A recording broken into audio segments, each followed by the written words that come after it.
right, slow R1 rider. Hey, very interesting curve. Okay, uh-oh. A lot of bikers on a curve like this. Possibly something. So you pull up, somebody hurt? What happened? Rescue another rider? He braked too hard. Braked too much and it's tightened, and then when he got grip, it locked up. It locked up. Brake too hard. Dude, I'm gonna ride it. See what happens. What do you think? Too fast in the corner? Little grom? You gotta put the side stand up. There you go. Some bikes don't even take off without the side stand. Oh, did we do it again? Ah. ¿Otra vez? What happened here? The bike malfunction? Yeah. We fucking crossed wires and not even get any of those videos. God damn. No fucking video. So what's the common denominator here, Mr. Grom Rider? Is it the bike or is it you? No. I'm sorry, man. Is it the bike or is it because of you? Or Z125, not Grom? Alright, don't worry. So we got a little sport. Okay, hold on. You gotta be careful around those brake rotors. They're gonna be hot. How many dudes does it take to lift a 125? So how did you go down? At the market fucking I fucking locked up right here. I was going, either I didn't lean, I don't know what happened. You didn't lean. I didn't lean, I got fixated, whatever. And I fucking locked up the back. Right here. So he locked up his brakes both times in the corner. So let's take a look at this first part. So look at this corner. Pretty deceptive, isn't it? Pretty deceptive, isn't it? Dude's not even wearing full gear. Very lucky. Maybe he locked up the brakes, slowed down enough to where he didn't get super injured. Very interesting corner. So it's a blind curve. It kind of curves down a little bit. You don't know if it's a decreasing radius, but it's a little bit banked in your favor, you know. But you don't know it's around this corner. So the best thing you could do is start your slow look press and roll about right here. So, or even sooner. So roll off the throttle a little bit, maybe downshift if you had to. Get yourself over here in this position. I like to do middle, but in this position off to the right, it's going to open up more of a view, and you're still kind of, it's like 2.5 out of, 1, 2, 3, 2.5. Let's just do this. There we go. So it's like a 2.5. So we're going to go. We're slow look pressing, and then, oh, we see the exit. Let's go ahead and roll and go and get out of here. So what I'm feeling is that it's a group ride. This guy was hauling ass on his little Z125 and started, oh crap, I'm about to crash. So he locked up the rear tire or front tire and just went off the road both times. So let's take a look at where he went right here. Do I see anything on the ground in terms of tire marks? I can't see anything. So he went off the road. Now they're checking his bike. So it looks like he does have a helmet on at this point, but not full gear. So very, very dangerous.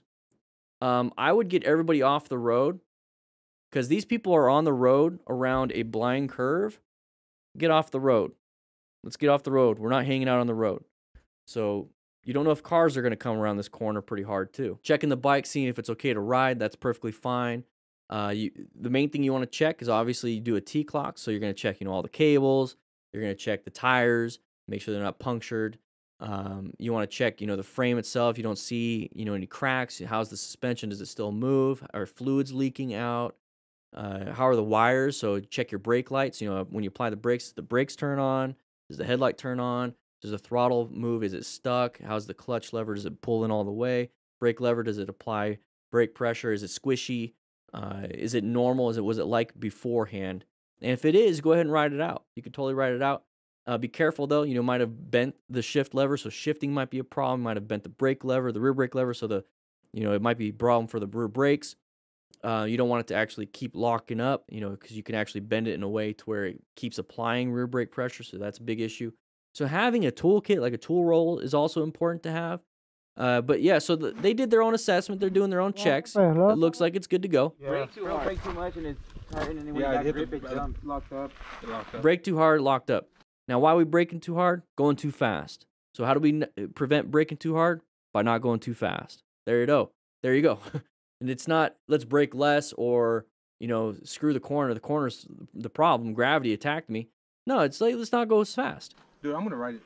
See what happens. He wants to ride it. Okay. Well, let's think about it. Come on, think. There you go. Side stand. There you go. So we're gonna go. Take it nice and easy right away. Looks like we're hauling ass again. And almost like the same type of spot.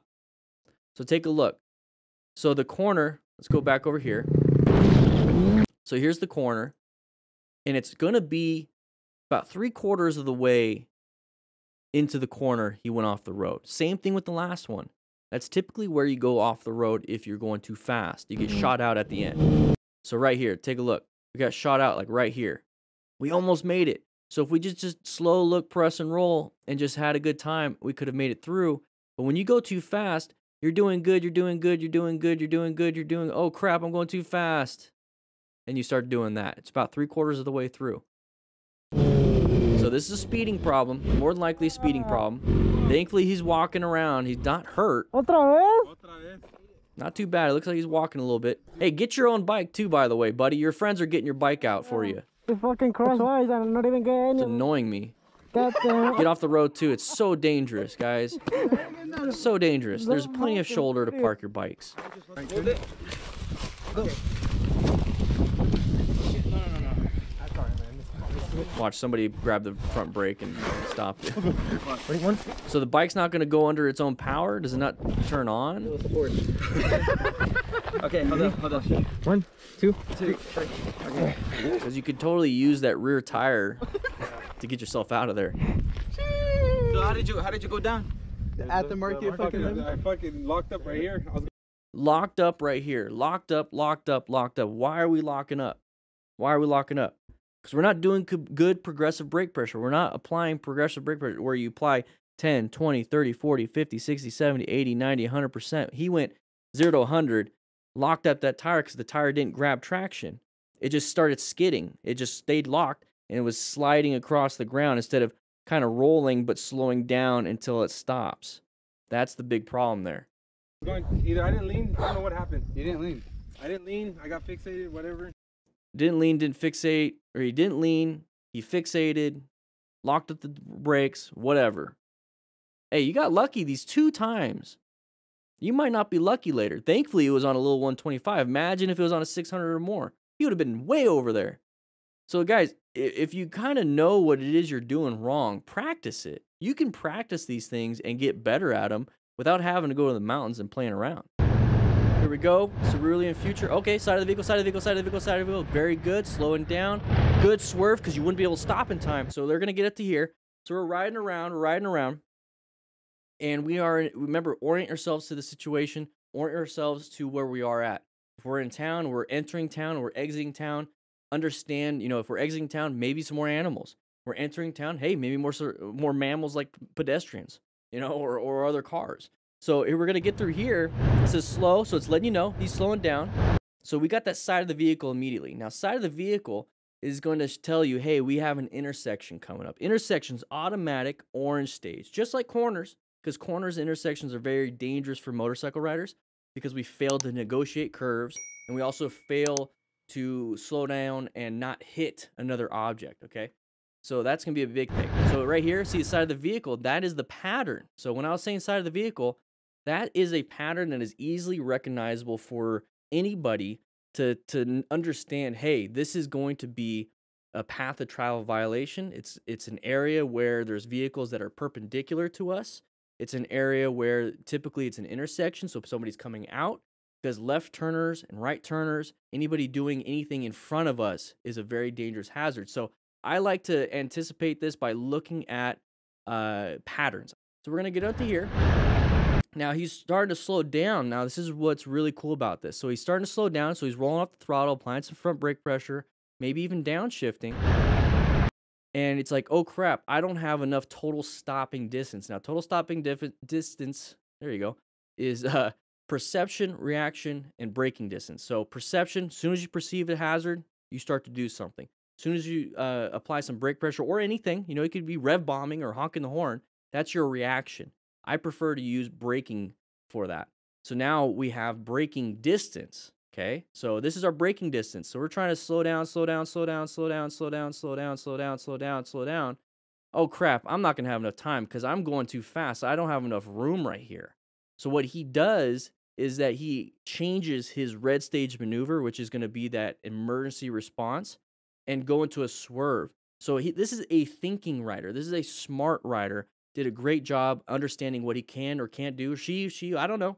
The rider understands that they can swerve now. They know their bike. They know their capabilities because they went out and practiced. So let's watch the emergency maneuver one more time. So we're slowing down. Oh crap, I can't do it. Swerve out of the way. Get out of the way. Now get back in your position so you're not in a head-on collision type area. And then boom, you're out of it. Woo! Good job. There it is. Amazing job. Part of being a smart rider is acquiring and utilizing personal protective equipment. So make sure you grab yourself a jacket just like this one from REVZILLA using the link in the description. It's an affiliate link. It helps me out. No extra cost to you. Plus, it lets REVZILLA know that the DanDan crew is pretty badass and they actually grab some gear. Anyways, click that link. I'll see you soon. All right, so here we go. Stunter. Having a lot of fun. No dash. Can't tell what your speedo is and everything. Oh, no, a little bit high. Oh, no. Cops don't like it. It's reckless riding. Like, screw it. I'm already caught. All right, I don't recommend this. This is not being a smart rider. This is not somebody with respect for authority. He's not looking ahead, so I'm a little concerned about his safety on that part. We've seen a lot of people look back, you know, flipping people off and then running into something. All right, did his head checks. All right. And we're going to do it again, okay?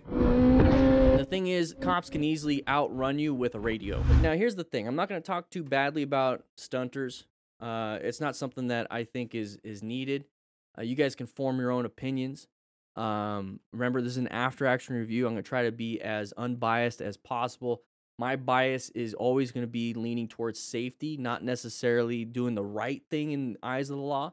So when we look at this, not a lot of gear. It's mainly just going to be that helmet, which, you know, hey, you know, protect your head, protect your melon, traumatic brain injuries. These gloves, if you guys have these gloves, they're very comfy. They don't offer very much protection, if at all. They're going to shred really quick. There's no TPU. There's no impact resistance, and barely, if any, abrasion resistance. They're just meant for the tactile glove feel.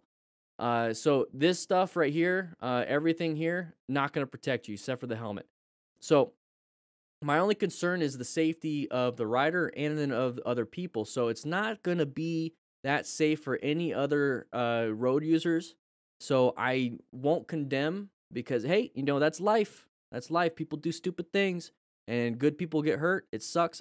I'm not a cop, though. It's not my job. It's not my position. I'm a firefighter. But I only help out and help the people with medical stuff. So that's all I really care about. So if anybody got hurt, I'm going to rescue these drivers, rescue these riders. And it's not going to be that big of a deal for me. It's not my emergency. So I know plenty of stunters that don't do this. I know plenty of them don't do this. They do it in a parking lot. They do it in a safer environment. They reduce a lot of risks. So that's what I care about. That's what I want to promote. I don't want to promote this. And then this stuff right here. It's when you look back and you're doing that, you're not looking ahead. And that's my biggest fear for this. So let's say we're not even stunting. We're just riding around and got pissed off at somebody. We're flipping somebody off. We're not looking ahead. Very dangerous. You're traveling at speed. 20 miles an hour, it's still very dangerous for anybody, especially with no gear, even with gear. So look forward, pay attention. That's all I care about in this position. You're gonna hurt yourself, damage somebody else's vehicle because they're just gonna be pissed. You're gonna be hurt. So there you go. He's finally looking forward. He's doing his thing. You see the line of sight problem. We can't see if anybody's going left or right.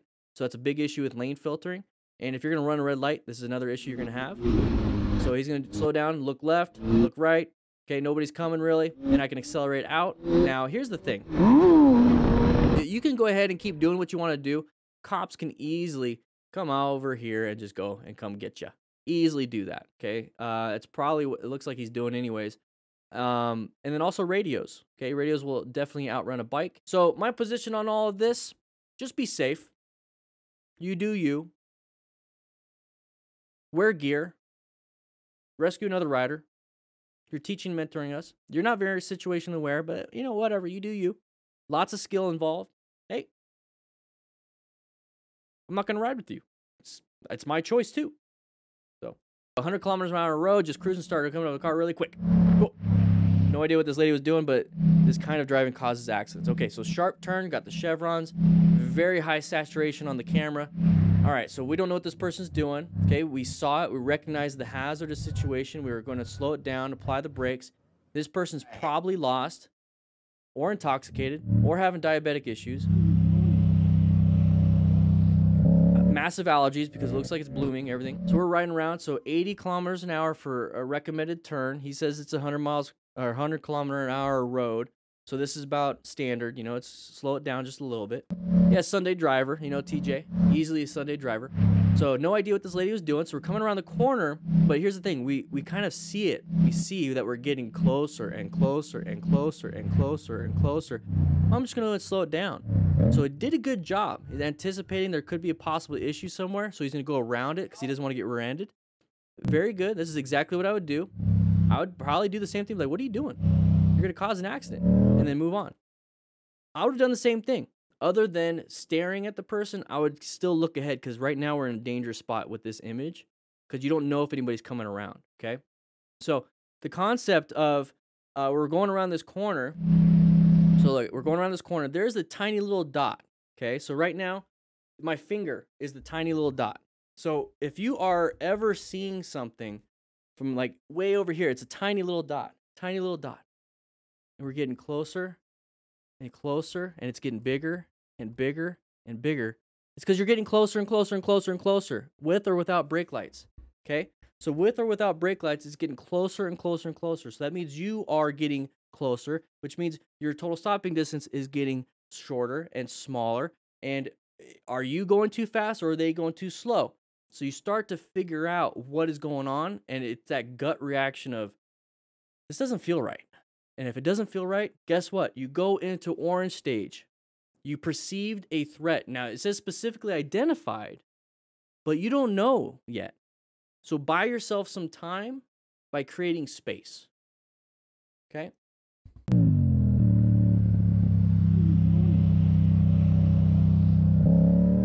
Guys, if you like this kind of stuff, we do this every Tuesday and Thursday on this channel at 3 p.m. Mountain Standard Time live.